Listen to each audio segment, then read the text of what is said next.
மெக்தியை வந்து செடேட் பண்றாங்க. இவங்க ஒரு நர்ஸ் இல்லையா? ஸோ இவங்களுக்கு வந்து கண்டிப்பா தெரிஞ்சிருக்கும். எப்படி வந்துட்டு பேஷண்ட்ட வந்து செடேட் பண்ணணும், என்ன அப்படின்னு வந்து தெரிஞ்சிருக்கலாம். ஸோ அதனால இவங்க வந்துட்டு மெக்தியை வந்து செடேட் பண்ணி அவங்க பாஸ்போர்ட்ட எடுத்து தப்பிச்சிடலாம் அப்படின்னு பார்க்குறாங்க.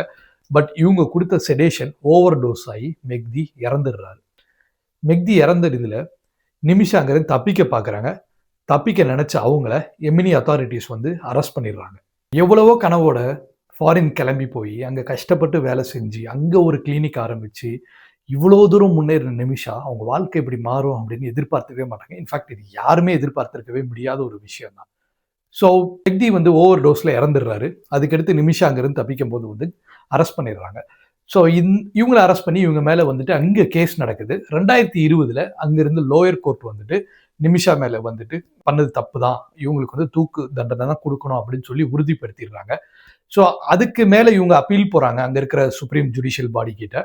ஸோ அந்த ஜுடிஷியல் பாடியும் அதாவது அங்க நம்ம ஊர்ல இருக்க சுப்ரீம் கோர்ட் மாரி, அங்க எமன்ல இருக்க அந்த ஹையஸ்ட் கோர்ட்டுமே வந்து என்ன சொல்லிடுறாங்கன்னா, கீழ குடுத்த அந்த தண்டனைய கன்ஃபார்ம் பண்ணிடுறாங்க.